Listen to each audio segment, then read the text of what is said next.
시청자 여러분 안녕하십니까? K스탁 라이브 진행의 원희주입니다. 자, 여러분 오늘은 먼저 숫자 2개부터 같이 보시죠. 3.3%. IMF가 올해 초에 내놨던 2025년 세계 성장률입니다. 그리고 우측에 2.8%.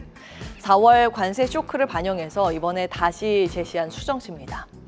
반년도 못 돼서 0.5%포인트나 낮춘다고 하고 깜짝 놀라시겠지만 관건은 2%라는 마지노선입니다. 자, 왜 2%가 중요한가? IMF 연구진이 글로벌 금융위기 직후에 펴낸 무엇이 리세션인가라는 자료를 토대로 좀 정리해 보겠습니다.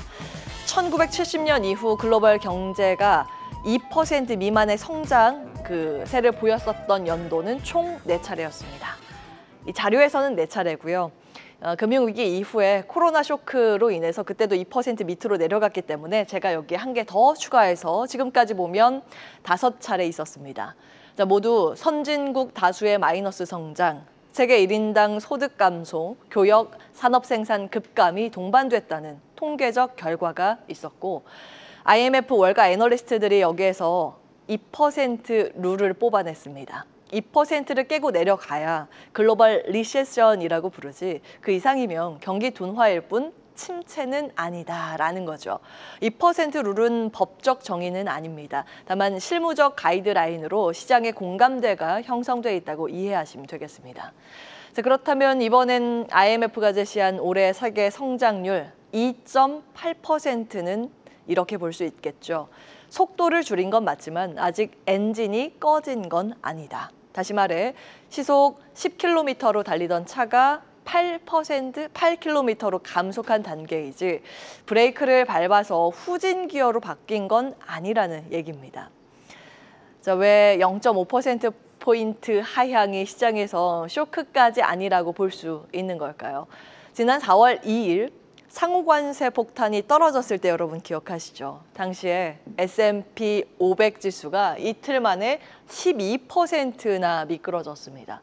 그 구간에서 성장률이 꽤 앞으로 깎일 거야 하는 공포를 주가는 먼저 소화했다는 점에 시장은 주목하면서 간밤 큰 충격을 받지 못했습니다. 그래서 IMF가 3.3%에서 2.8%로 낮춘 숫자는 새로운 소식이 아니라 이미 주가가 통과 의례처럼 겪었던 구간. 그래서 시장은 깜짝 쇼크 대신 그래 불안하긴 한데 리세션은 아니야 정도로 받아들이고 있는 상황입니다. 그런데 눈살을 찌푸리게 한 대목은 우리나라죠. 한국은 2%에서 1%로 무려 1%포인트나 하향 조정됐습니다. 이는 멕시코, 태국에 이어서 3번째로 큰 조정폭인데요.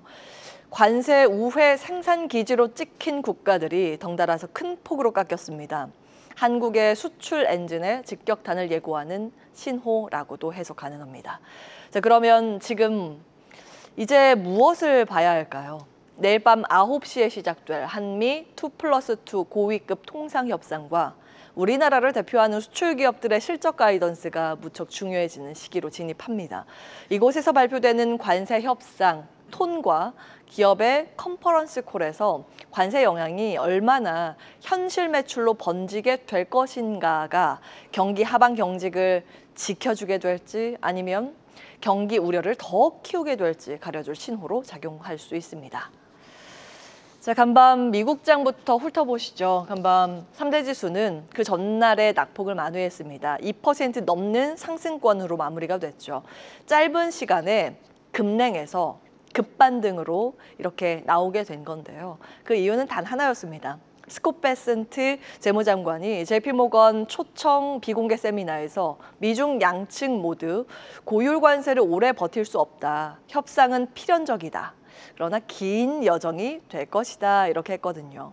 시장의 귀엔 이 긴 여정이라는 단어는 안 들어오고 완화된다만 들린 것 같습니다. 그래서 울컥하면서 급반등이 연출됐는데요. 그런데 장 마감 30분 뒤에 트럼프 대통령이 또 마이크를 잡았습니다. 중국과 협의 꽤 빠르게 할 거다. 그리고 관세율 145%에서 확 낮출 가능성이 있다. 파월 의장 해임 계획 없다. 대신 금리 조금만 더 내려줘.